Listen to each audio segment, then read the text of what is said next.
Em nenhum outro mês do ano se fala tanto desse, né? Mesmo o mundo tentando esquecer quem ele é, quem ele foi, ou até mesmo tentando ocultar a sua existência, muitos até negando quem ele realmente foi, nós estamos aqui hoje. Nós ainda estamos aqui vivendo e nesse dia tão especial, né? Esse domingo que nós estamos aqui juntos, nesse mês, nós ainda estamos aqui falando dele. Tentando entender um pouco mais de quem ele é. Tentando estudar um pouco mais daquilo que ele fez. E tentando aplicar mais ainda daquilo que ele pediu que a gente fizesse nas nossas vidas. De quem que eu estou falando? De Jesus, né? Não tem um mês do ano que a gente mais fale sobre ele, sobre Jesus. O mundo tenta até decorar com coisinhas em volta. Tem até um senhorzinho muito caridoso, com uma barbinha branca, tão bonitinho, que se veste e tenta usurpar o lugar dele, né? De Jesus. Pessoas tentam ficar dando presente para lá e para cá, para lá e para cá, para saciar o desejo ou a falta que faz no coração de quem? De Jesus. Mesmo o mundo tentando ocultar e esquecer a existência dele, nós ainda estamos aqui falando de Jesus. Mas quem é Jesus? Se alguém ali fora perguntasse para vocês, agora que a gente está quase véspera de Natal, e nesse momento que é tão propício e que se fala tanto sobre isso, o que vocês diriam? Quem é Jesus? Não talvez o Jesus que vocês acreditam que seja, aquele que foi apresentado para vocês por alguém, mas aquele que a Bíblia fala que é. Quem é o Jesus que vocês acham que a Bíblia fala? Quem é Jesus? Isso é um pouco daquilo que a gente vai conversar hoje, né? Quem é Jesus? É muito fácil a gente entender, não sei se vocês conseguem enxergar as figurinhas, é muito fácil a gente saber que Jesus é aquela criancinha nos presépios de Natal, enroladinha, tão bonitinha, coitadinha que fica ali, né? Também foi a pessoa que doou o seu sangue em favor de nós, para que assim todos pudessem se reconciliar com Deus. Esse é o Jesus que é pregado. Esse é o Jesus, é o resumo de quem Jesus é. Daquilo que se fala mundo afora. E dificilmente as pessoas vão relacionar a ele a pergunta que fazem a Deus. Por exemplo, muitos se perguntam se Deus realmente existe. Muitos têm dúvida se Deus realmente existe, né? Mas ninguém tem muita dúvida se Jesus existiu. Né? Vocês conseguem entender? Tem muitas pessoas que não acreditam em Deus. Mas dá para dizer que quase todo mundo sabe que Jesus existiu. Que teve alguém lá 2000 anos atrás que se vestia como ele, que fazia... Tinha alguém lá, sim, que se chamava Jesus. A existência de Jesus, ela não é, de certa forma, questionada, assim como a de Deus. Mas quem é Jesus? Essa é a pergunta que eu deixo. O que o mundo realmente tem dificuldade para entender é que Jesus é Deus. Jesus é Deus. É muito fácil saber que ele existiu, temos provas de que ele existiu, se prova de várias formas, mas é difícil para o mundo aceitar que Jesus é Deus. E que se vocês tivessem que, a partir de hoje, dar uma caminhadinha ali fora e falar para as pessoas sobre Jesus, dizer que ele é Deus, talvez vocês poderiam encontrar alguma certa resistência. Mas nós sabemos que Jesus é Deus. E a Bíblia nos diz, em alguns versículos, que Jesus realmente é Deus. Em nenhum momento da Bíblia existe palavra por palavra, Jesus falando palavra por palavra, dizendo assim, eu sou Deus. Mas em diversas passagens a gente encontra ele falando coisas que nos remetem a isso, que nos dão certeza para que a gente possa afirmar que ele é Deus. Eu separei algumas em João, se vocês quiserem abrir no capítulo de João, né? Evangelho de João, capítulo 10, versículo 30, por exemplo, Jesus diz que ele e o Pai, eu e o Pai somos um. Também em João 8:58, respondeu Jesus, eu lhes afirmo que antes de Abraão nascer, eu sou. Fazendo uma ligação com o Deus do Antigo Testamento, né? Em João 1:1, o clássico, né, nos diz que no princípio era aquele que é a palavra. Ele estava com Deus e era Deus. E se a gente for lendo um pouco mais nesse capítulo, primeiro capítulo de João, no versículo 14, diz que o verbo se fez carne e viveu entre nós. Isso claramente indica que Jesus é Deus e é Deus em carne, a forma humana do próprio Deus. Eu acredito que nós cristãos, a gente não tem dificuldade para, assim como o mundo tem, de aceitar que Jesus é Deus. Mas será que a gente sabe quem realmente Jesus é? Ou o pouco que a gente sabe de Jesus é aquele que nasceu, que morreu na cruz, para que o mundo pudesse se reconciliar com Deus? Será que é isso? Isso se resume o nosso Jesus, o Jesus que a gente conhece? Algo que a gente precisa entender é que Jesus, ele é o centro da Bíblia. Toda a Bíblia, ela foi escrita de Gênesis a Apocalipse, baseada em Jesus. Talvez a gente fique muitas vezes pegando a Bíblia e tentando se colocar ali, tentando entender o que Deus está querendo falar para nós, o que Ele está falando para mim, o que está falando para vocês, o que Ele quer dizer com isso ainda hoje. E realmente é assim. Mas a gente precisa entender que a Bíblia, ela trata do plano que Deus tem para reconciliar o homem com Ele mesmo. De Gênesis a Apocalipse, é esse o assunto principal de toda a Bíblia. Jesus, ele é o centro da Bíblia, em todos os momentos. Muitas vezes, quando a gente estuda a Bíblia, estuda algum capítulo, algum versículo, a gente se coloca no lugar daquele personagem e acha que aquilo ali somos nós. Realmente, a Bíblia, ela mesmo diz que ela é lâmpada para os nossos pés. Mas mais do que isso, Jesus, ele é o centro de toda a Escritura.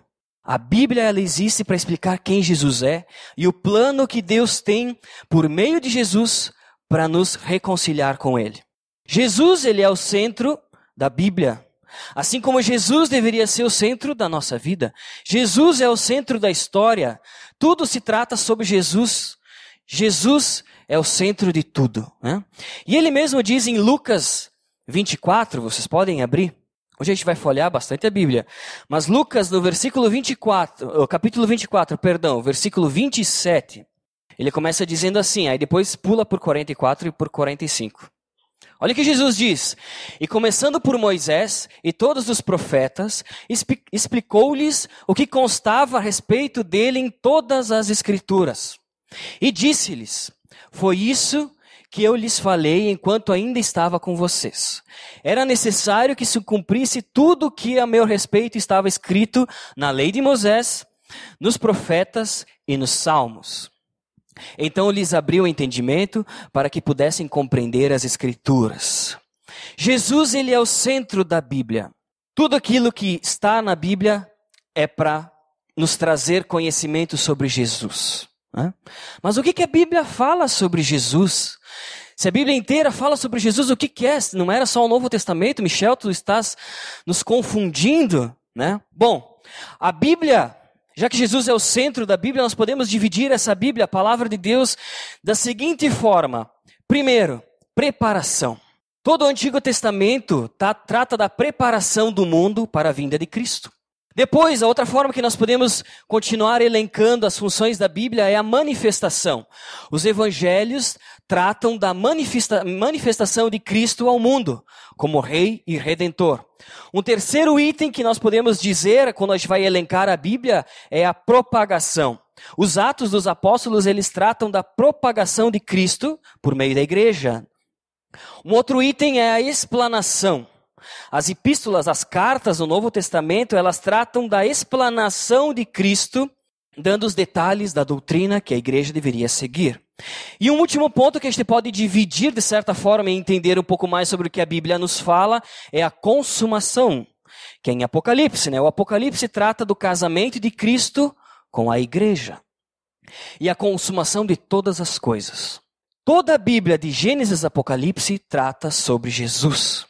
Tudo é sobre Jesus. Jesus é o centro da nossa história, da nossa vida, da nossa igreja. Ele é o centro da Bíblia.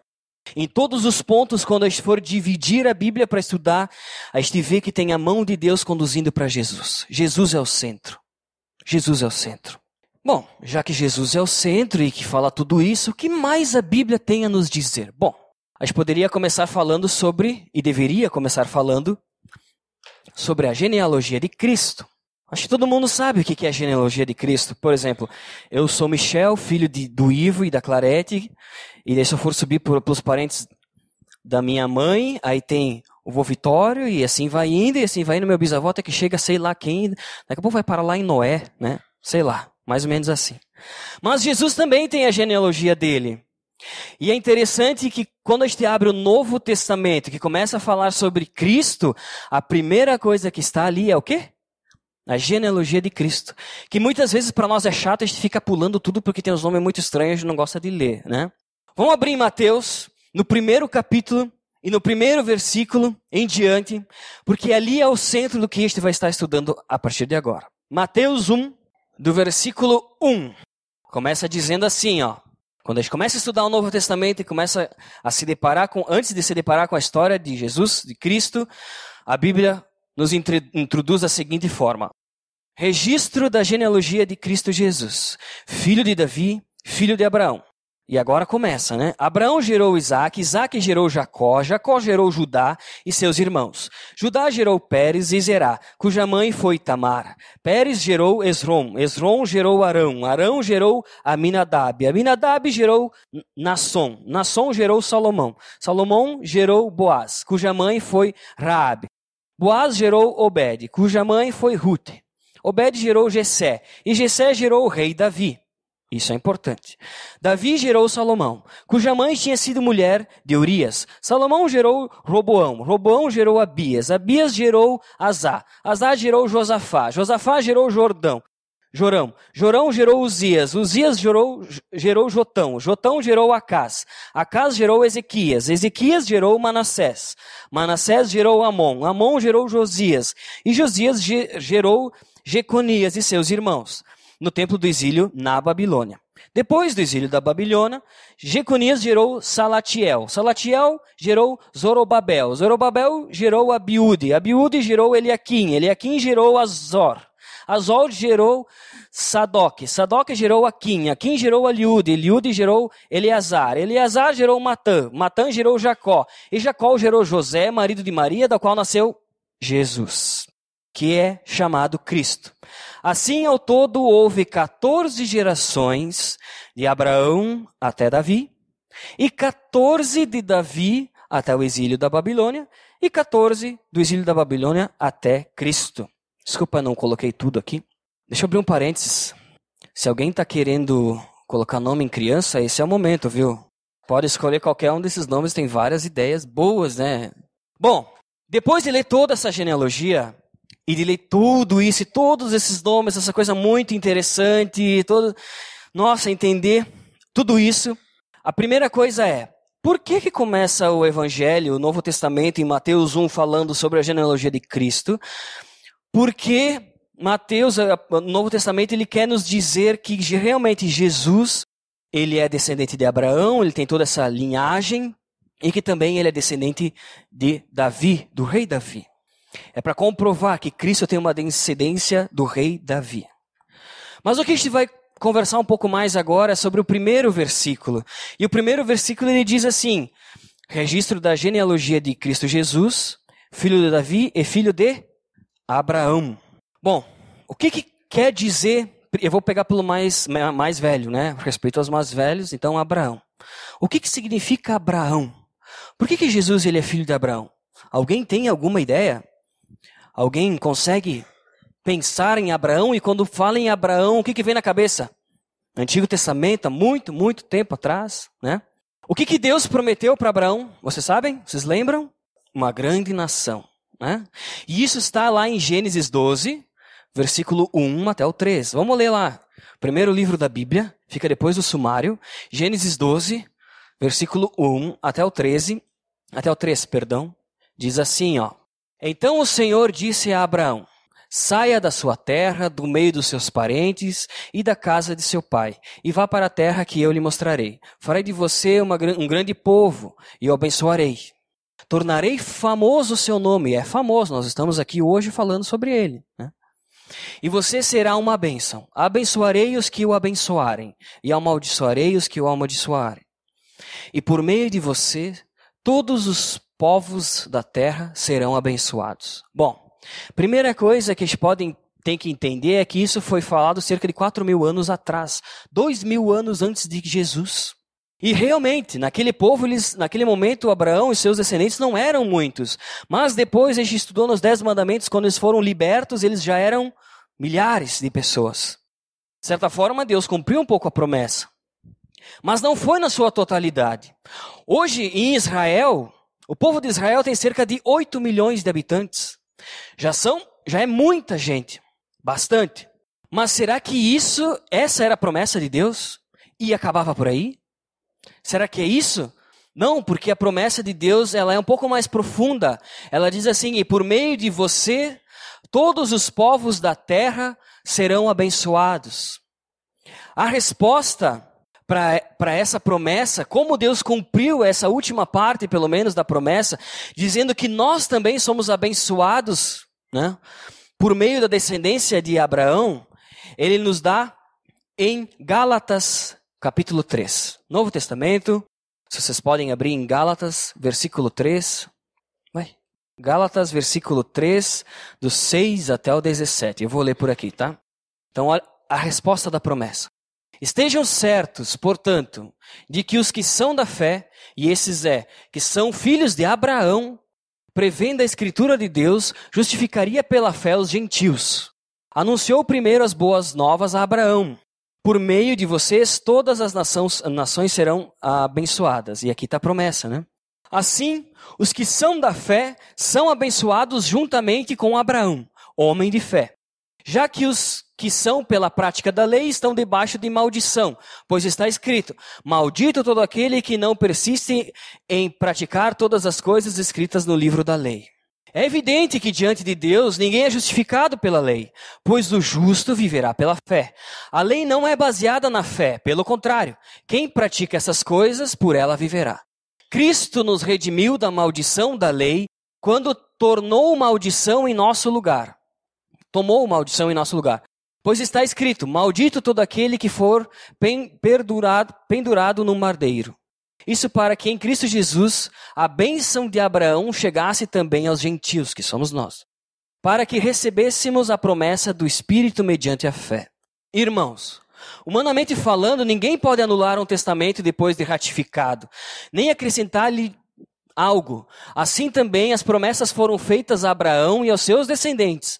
A Escritura não diz, e aos seus descendentes, como se falando de muitos, mas ao seu descendente, dando a entender que se trata de um só. Isso é, quem? Cristo. Cristo Jesus. Cristo nos faz sermos abençoados ainda hoje. Cristo é a resposta para a promessa de Deus para Abraão, dizendo que por meio dele, um descendente dele abençoaria todos os povos da terra. Cristo é o cumprimento dessa promessa. Se nós estamos aqui hoje, nós somos abençoados. E abençoados por uma promessa feita há 4.000 anos atrás a Abraão, que por meio de Cristo chega até hoje, até nós. E que assim vai perdurar para sempre. Jesus, ele é a resposta. É ele que nos abençoa. É isso pelo menos que começa nos dizendo a genealogia de Cristo. Essa é a resposta para dizer que Jesus ele é filho de Abraão, porque ele era aquele que iria cumprir na totalidade a promessa feita para Abraão. Mas também tem um outro rapaz ali, muito importante, que é o rei Davi. E o que quer dizer Jesus filho de Davi? O que isso significa, né? Mateus também enaltece Jesus como sendo filho de Davi. Mas qual é o significado desse fato? Bom, assim como Abraão, para Abraão, Deus também fez essa promessa que a gente viu agora. Deus também fez uma promessa para Davi, para o rei Davi. Né? Lá em 2 Samuel, vamos para o Velho Testamento, 2 Samuel, capítulo 7, versículo 12 e 13. Ali está a promessa, que Deus fez a Davi. Davi era um rei piedoso, um rei gentil, um rei sábio, um rei obediente. Para muitos, Davi é um dos maiores personagens da Bíblia que a gente tem como exemplo. O reinado de Davi e os seus descendentes durou cerca de 400 anos. O mundo esperava um novo rei como Davi. E essa é a promessa que Deus faz para o rei Davi em 2 Samuel, capítulo 7, versículo 12, dizendo assim: quando a sua vida chegar ao fim e você descansar com os seus antepassados, escolherei um de seus filhos para sucedê-lo, um fruto do seu próprio corpo, e eu estabelecerei o reino dele. Será ele quem construirá um templo em honra do meu nome, e eu firmarei o trono dele para sempre. Bom, o rei Davi tinha vencido inúmeras batalhas, ele era um rei grandioso, e Israel nunca foi tão grande como quando Davi reinava esse povo. Mas de repente Davi percebeu que ele tinha um palácio e todas as mordomias, mas Deus, o próprio Deus, o Deus grandioso, tinha uma tendinha. E brotou no desejo dele o coração de fazer um templo para Deus. Mas Deus não permitiu. Ele falou que Davi não iria construir. Permitiu somente que Davi preparasse tudo para que o seu filho desse seguimento nesse plano. Então, o rei Salomão depois ele vai e constrói o plano para o templo de Deus. Mas a promessa que Deus diz, ele nos diz que o reino de Davi, ele iria continuar para sempre. É isso que a Bíblia fala.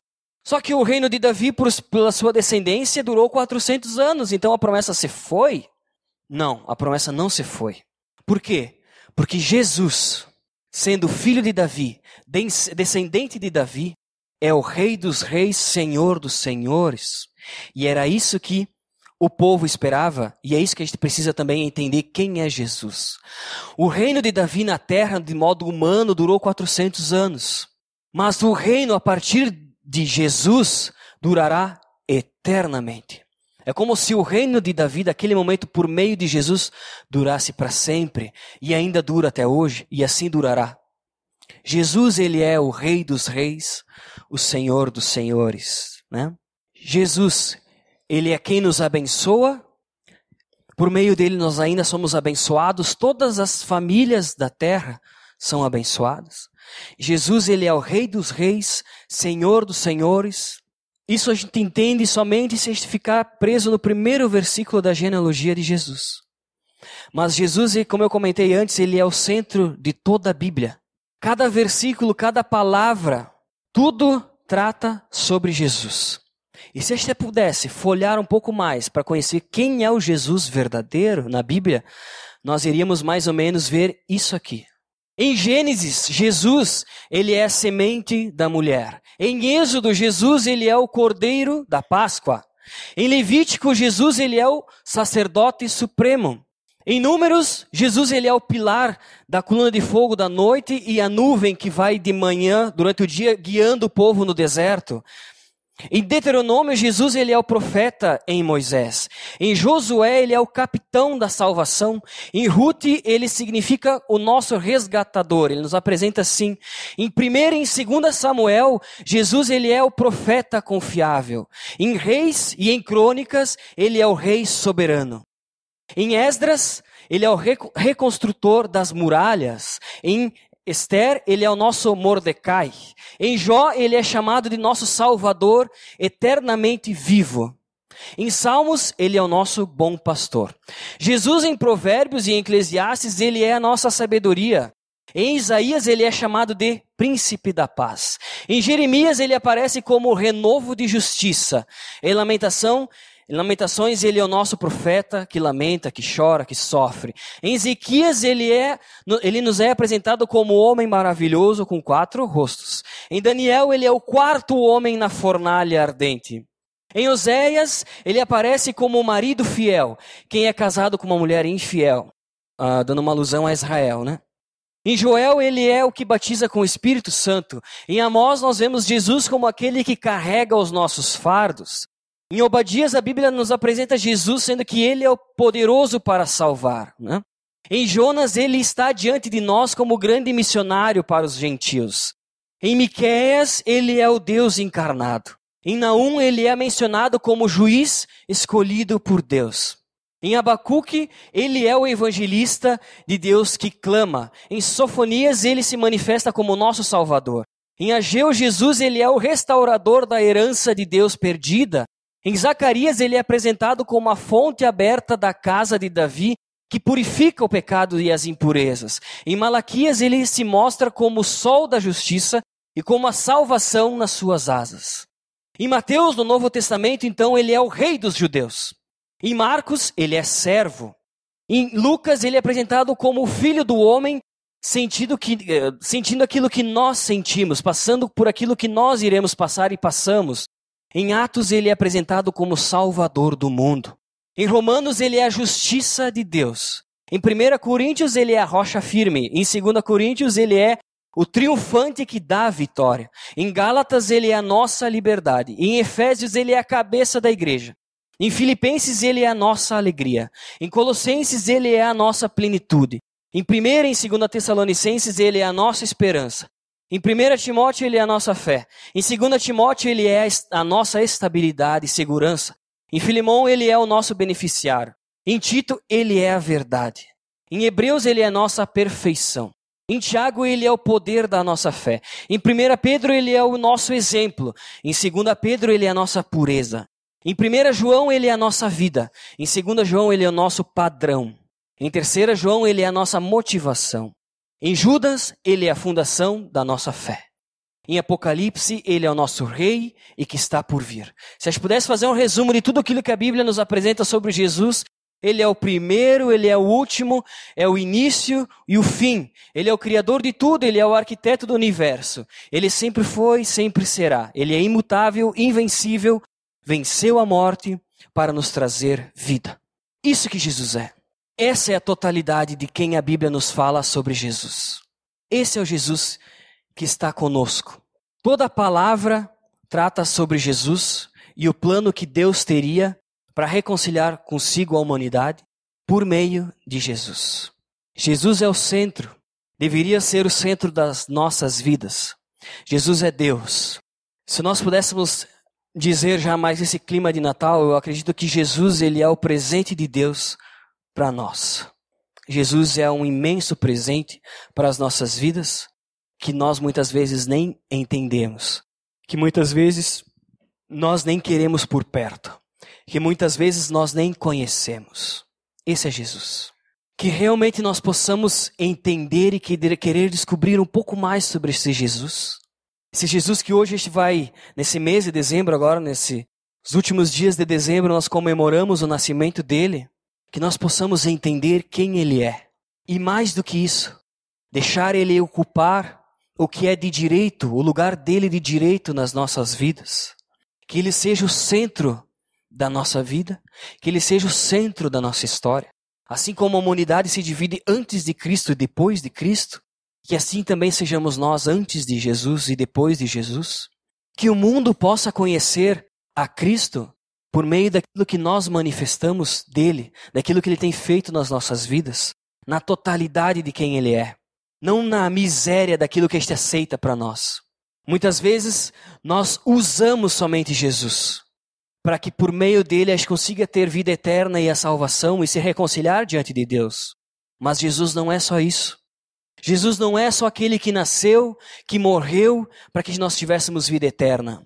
Jesus está longe de ser somente o nosso melhor amigo.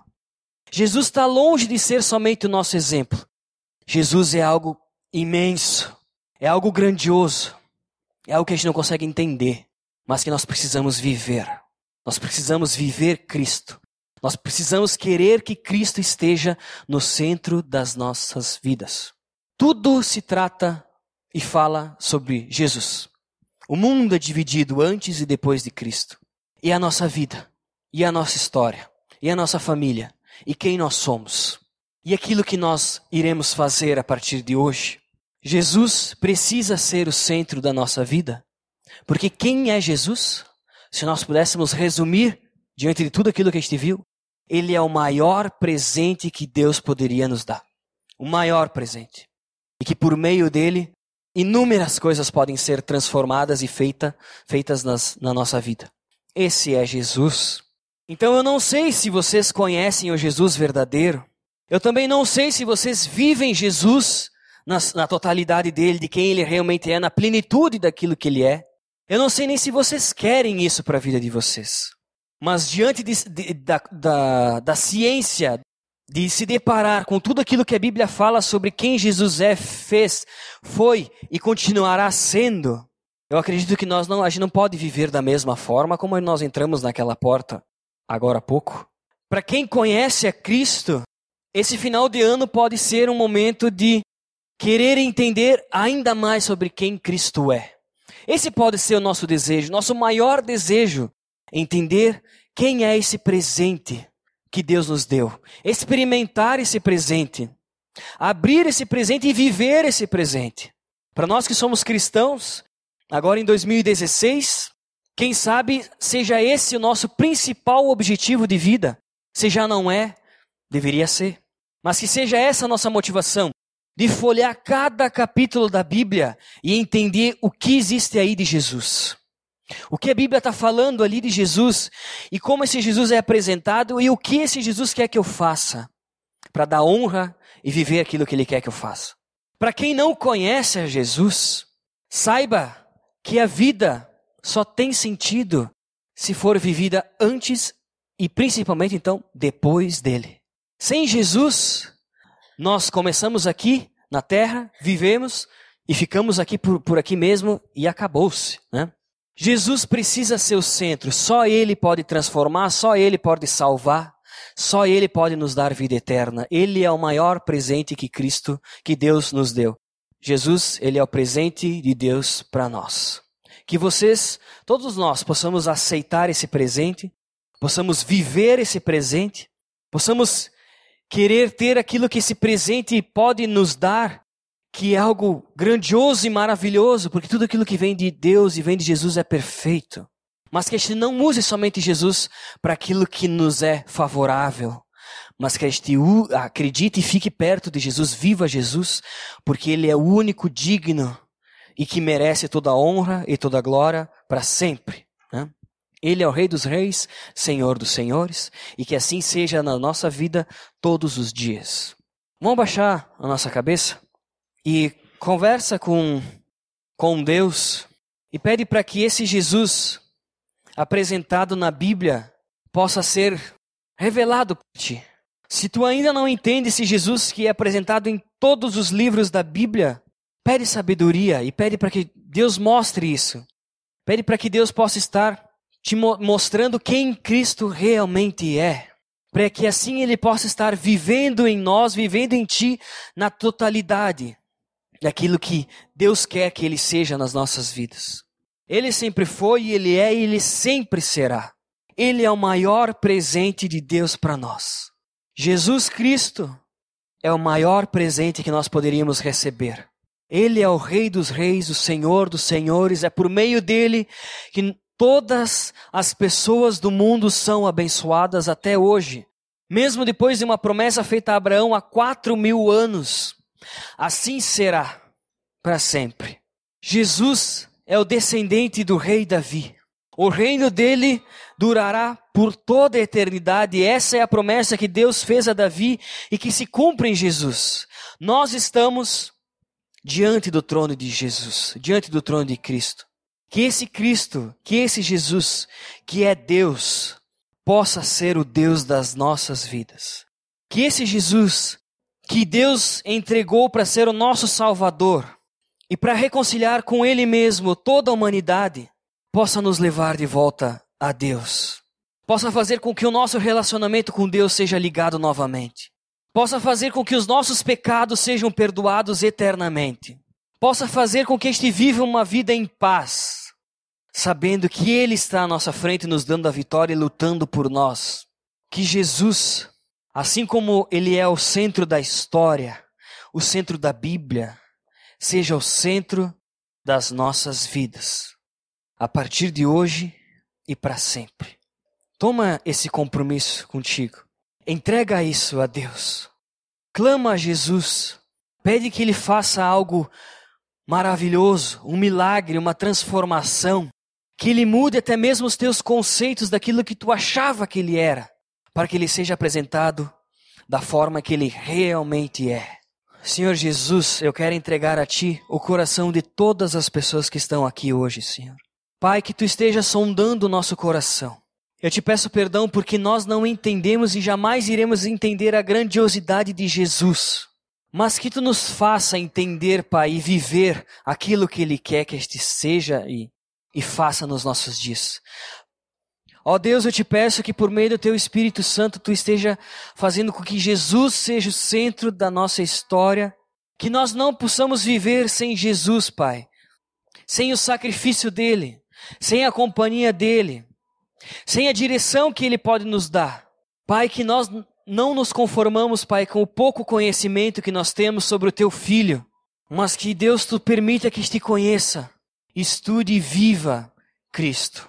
Mais do que viver o sacrifício dele na cruz e assim sermos salvos e podermos estar aqui falando contigo diretamente, Pai. Que nós possamos viver Cristo e sermos semelhantes a Cristo, semelhantes a quem Jesus foi. Que por meio do nosso amor e do nosso relacionamento com Cristo, o mundo possa te conhecer, Senhor. Que por meio do amor e do nosso relacionamento com Jesus, o mundo possa ser abençoado, Senhor. Que Tu abençoe a todos que estão ao nosso redor, fazendo com que Cristo e o caráter de Cristo que é manifestado nas nossas vidas possa estar abençoando as famílias que vivem ao nosso redor, as pessoas que estão ao nosso redor, todos que não conhecem ainda Cristo, Pai.